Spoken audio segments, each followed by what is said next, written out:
Hello guys, welcome to my channel. আজকে আমাদের বাড়িতে হচ্ছে পেঁয়াজ পোস্ত। এই যে দেখুন, বাইরের ওয়েদারটা একদম মেঘলা মেঘলা ওয়েদার। আর আজকে আমার মন হলো একটু পেঁয়াজ পোস্ত খাওয়ার। আজকে ঝাল ঝাল লাল লাল করে আজকে পেঁয়াজ পোস্ত। এটা হলে না মাছ মাংস খেতে ইচ্ছা করে না। আমার বাড়ির লোকেরা এটা হলে তো মাছ মাংস খাবেই না, পেঁয়াজ পোস্ত দিই পুরো ভাত খেয়ে নেবে। তাই জন্য দেখুন, প্রথমে পেঁয়াজগুলোকে ঝিরিঝিরি করে কেটে নিচ্ছি। পেঁয়াজগুলোকে সব কেটে নিই। হ্যাঁ বন্ধুরা, দেখুন বন্ধুরা, আমাদের পেঁয়াজ কাটা হয়ে গেছে। এবার এটাকে ভেজে নেব। দেখুন বন্ধুরা, প্রথমে আমরা একটা গ্যাসে কড়া চাপিয়ে নিয়েছি। এটা একটু গরম হয়ে যাক, তারপর এটাতে তেল দেব। দেখুন বন্ধুরা, আমরা তেল দিয়ে দিলাম কড়াতে। তেলটা ভালো করে গরম হোক।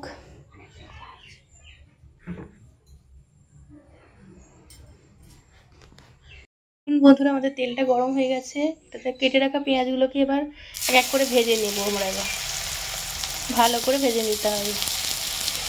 দেখুন বন্ধুরা, কি সুন্দর ভাজা হচ্ছে। এটা ভালো করে একটু ভাজা হয়ে যাবে। যতক্ষণ না ব্রাউন ব্রাউন একটু কালার আসছে, একটু গলে গলে যাচ্ছে, ততক্ষণ অবধি আমরা এটা ভাজবো।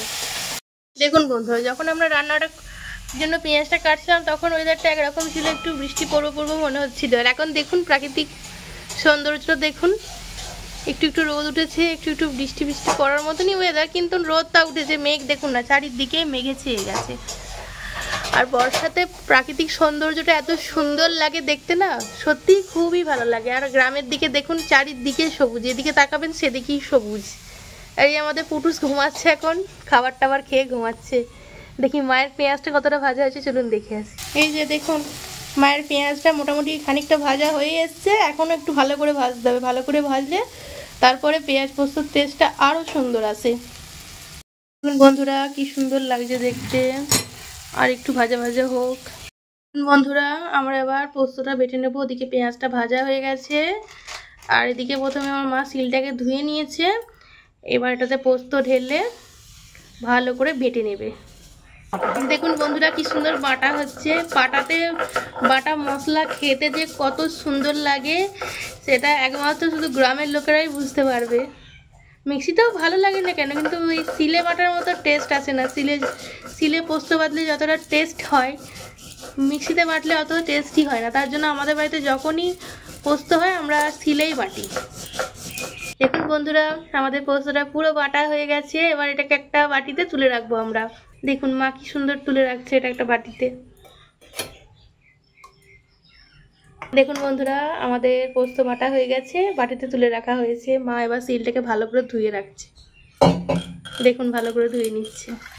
বন্ধুরা, আমাদের এই ভাজা পেঁয়াজটার ভিতরে আমরা পোস্ত, শুকনো লঙ্কা বাটা আর নুন অ্যাড করলাম। দিয়ে ভালো করে এটা নেড়ে চেড়ে নেওয়া হচ্ছে। দেখুন বন্ধুরা, কালারটা এখনই খুবই সুন্দর এসেছে। এবার ভালো করে এটা ফুটবে। ফুটে ফুটে যখন তেল ছাড়া ছাড়া হবে না, তখনই পোস্তর টেস্টটা বেশি ভালো আসে। এটা ভালো করে ফুটছে, একটু ভালো করে ফুটুক। দেখুন বন্ধুরা, কালারটা এত সুন্দর লাগছে। আর একটু ফুটুক আর তেল ছাড়া ছাড়া হোক। বন্ধুরা, টেস্ট করা হয়েছে, ঝাল আর নুনটা একদম পারফেক্ট আছে। এটা ভালো করে ফুটছে, ফুটুক আর একটু তেল ছাড়া ছাড়া হোক। দেখুন বন্ধুরা, আমাদের পোস্ততে ভালো তেল ছাড়া ছাড়া হয়ে গেছে। দেখতে অসাধারণ হয়েছে, লাল লাল ঝাল ঝাল। এটাকে এবার আমরা একটা পাত্রে ঢেলে নেব, দিয়ে পরিবেশন করব। দেখুন বন্ধুরা, আমাদের লাল লাল ঝাল ঝাল পেঁয়াজ পোস্ত রান্না হয়ে গেছে। ভিডিওটি কেমন লাগলো অবশ্যই আপনারা কমেন্ট করে জানাবেন। আর কে কে পেঁয়াজ পোস্ত খেতে ভালোবাসেন সেটাও আমাকে কমেন্ট বক্সে জানাবেন। আর আমার ভিডিও ভালো লাগলে আমার চ্যানেলটি সাবস্ক্রাইব করে পাশে থাকবেন। আর পাশে থাকা বেল আইকনটিকে প্রেস করে রাখুন সমস্ত ভিডিওর নোটিফিকেশান পাওয়ার জন্য। আর আমার পাশে আপনারা এভাবেই থাকুন, যাতে আমি আরও এগিয়ে যেতে পারি আপনাদের আশীর্বাদে। ধন্যবাদ বন্ধুরা।